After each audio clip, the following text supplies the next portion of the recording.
Hello everyone, Deb Floros for Jesse James Beads. I'm opening up the January Magical Mystery Bead Box, Destination Asia.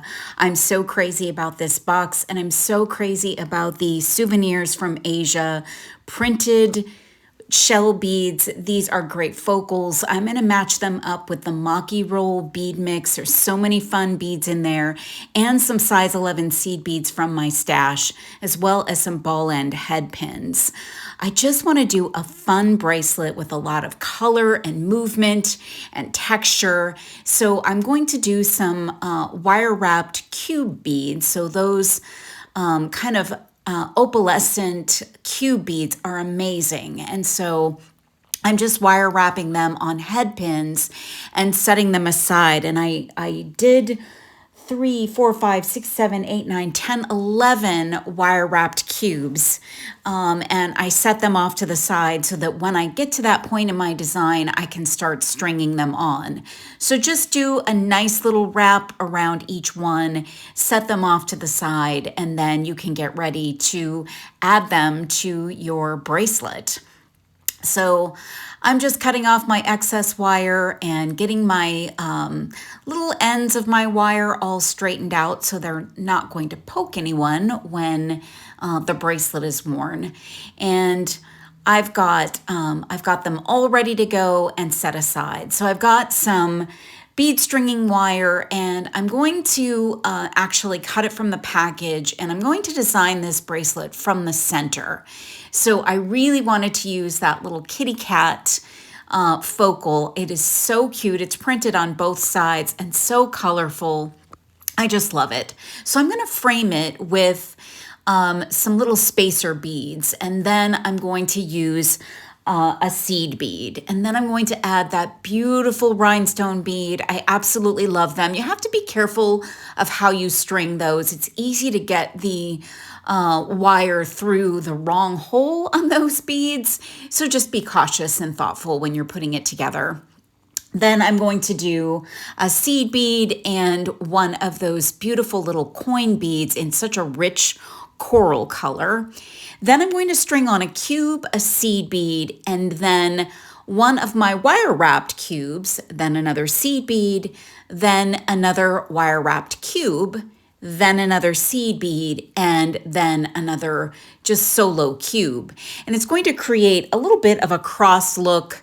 The two on the head pins are going to move around a little bit, but that's perfectly okay. I like the look of just movement on a bracelet.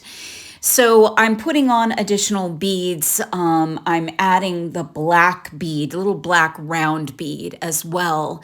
And then I'm going to take off my bead stopper, put it on the other end of my wire, and open up and start repeating the pattern on the other side. So I'm going to do the exact same thing, creating that that little section of those opalescent cubes. They are so incredibly beautiful.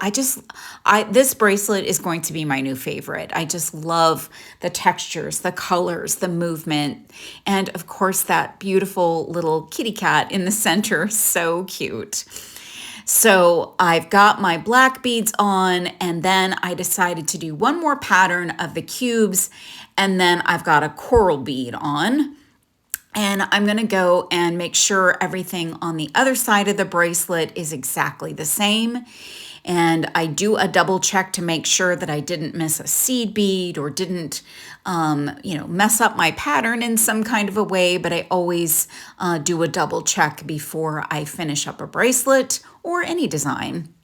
And then I'm going to put on both of my bead stoppers and make sure that I have the right length for my bracelet. So you can either use a ruler or you can try it right on your wrist. This looks about right.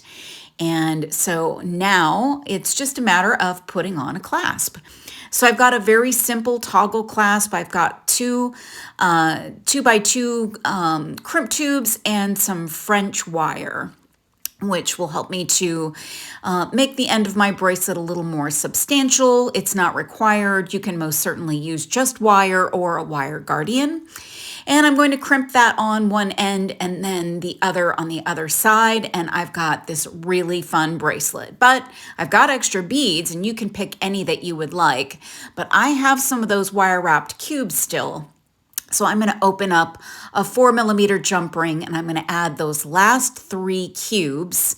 And I'm going to add it directly to my toggle. So where my toggle connects, the loop side, I'm actually going to add that jump ring right to the loop where the rest of the bracelet is connected. It's out of the way of the toggle, so it won't cause a problem, but you've got some fun accents to the bracelet. I absolutely am crazy about this wonderful little Destination Asia bracelet. You can find everything to make this bracelet in the Destination Asia January Magical Mystery Bead Box at jessiejamesbeads.com. Thanks so much for watching.